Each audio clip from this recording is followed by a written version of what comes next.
Intel Corporation, ticker symbol INTC, is currently trading at $24.08 a share, has had a 15% increase off some recent news. They named their new CEO Lip Bhutan.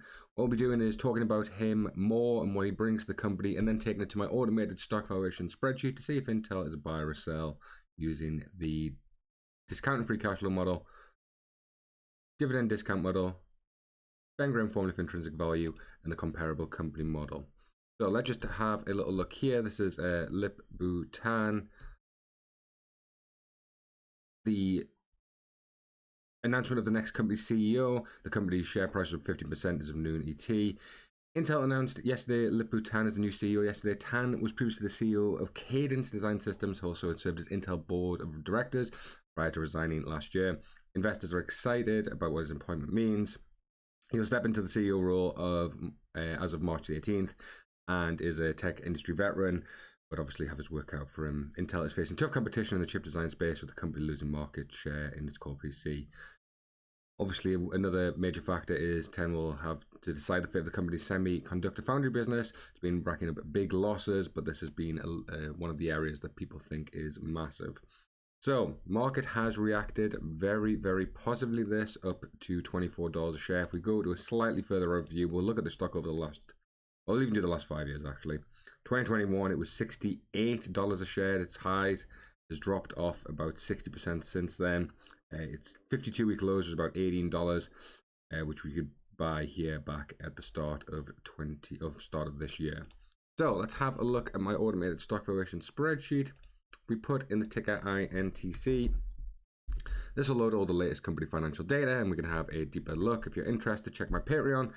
$4 tier. You'll get access to the sheet and all of its information. So, $24 a share, 102 billion in market cap. PE, not profitable at the minute, so that is a negative. That is why the price has lowered. Market average is around about 27.6. Earnings per share negative. Beta 1. Which means it's about as volatile as the market. And analysts say it's about fairly valued at the minute, $23 a share. Now, they do pay a dividend, no, they don't, sorry. They don't pay a dividend. This, you can see here the ex-dividend date. They pause a dividend, and good thing, because obviously they're unprofitable and free cash flow is negative as well. So let's have a look at the revenue numbers first.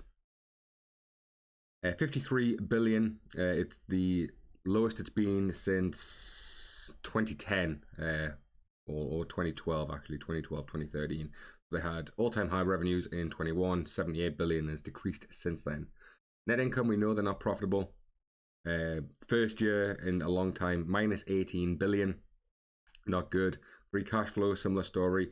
They switched in 22, negative 15.66 in the negative for free cash flow. If we look at operating cash flow versus capex, operating cash flow is positive but decreasing, obviously, and capex is up slightly. Free cash flow being operating cash flow minus capex. So you can see here. Shares outstanding. What are they doing? They previously were consistently buying back shares, but as of 2020, they have been issuing more shares. So let's have a look at the discounted free cash flow model. Let me just put in the averages here. This is the way of valuing stocks, looking at their future free cash flows and discount them in today's value. $3 a share, so that's not good. Let's see what we are saying. We're expecting declining revenues based on the average. Let's see if analysts are saying that as well. 53 and 57 billion.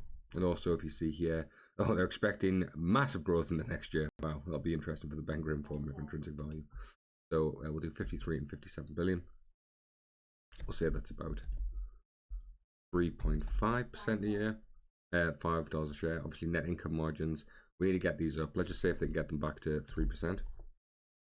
Still negative. And then obviously here, net income to free cash flow. So we'll take an average of these last 2 years. 80%.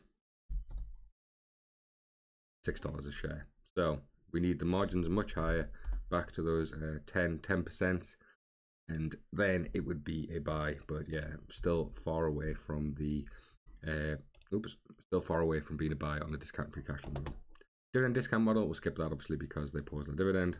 Once they reinitiate the dividend, then we can use that again. Ben Graham formula for intrinsic value.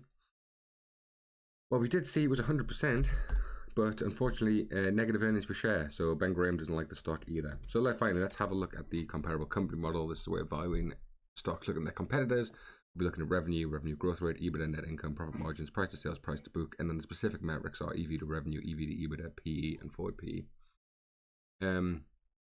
We'll do quite a few here because Intel has a lot of similar companies. We'll look at the semiconductor space first. We'll look at AMD, Nvidia, and QCOM. Obviously not direct competitors specifically, but they want to get in the semiconductor space.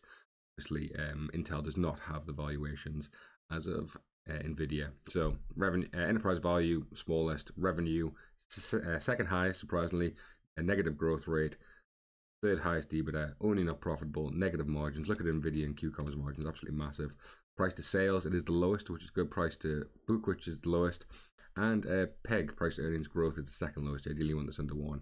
EV to revenue, it is the lowest. EV to EBITDA, it is the highest, not profitable, and forward PE, not profitable. So you can see here, prices all over the place.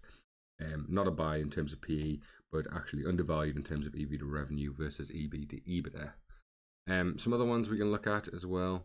We'll do, instead of Nvidia, because they are nowhere near Nvidia, unfortunately, we'll do Avgo. And we'll do TXN, which is Texas Instruments, just to see if it gives us slightly more lofty valuation, or less lofty valuations.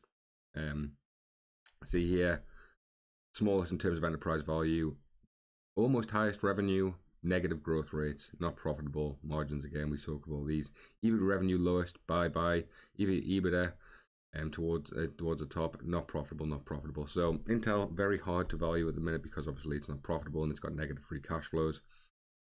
But in terms of its competitors, it does seem undervalued. So if we go back to the stock price, it's a long way from its, and even if we go to the max chart here, not its all-time highs. That was back in 2000. The stock did nothing for 20 years, and then it dropped off again massively. So, be an interesting wait and see with Intel. New CEO, market has reacted very, very positively, which is good. But if you do believe in the stock, now is probably the time to get in it. Well, ideally it would have been a few days ago, but obviously you can't react ahead of time. But right, guys, thanks for watching. Please give a like on the video if you enjoy it. Subscribe if you're not already. Check my Patreon as well. As I said before, it's the $4 tier. Gives you access to the sheet and all of its data. You can do as many reviews as you want, or many analysis of the stock if you want. If you want to help me out, it's just $1.50 a month, but I prefer to actually give you some value by giving the sheet. And also there's a higher tier, which is, you get the sheet, everything you get in the lower tier, and then also you can ask me to do specific stock reviews. But I would just recommend getting the $4 tier. It was just that somebody did ask for this. Right, guys, thanks for watching. Give it a like on the video, and I'll catch you guys next time.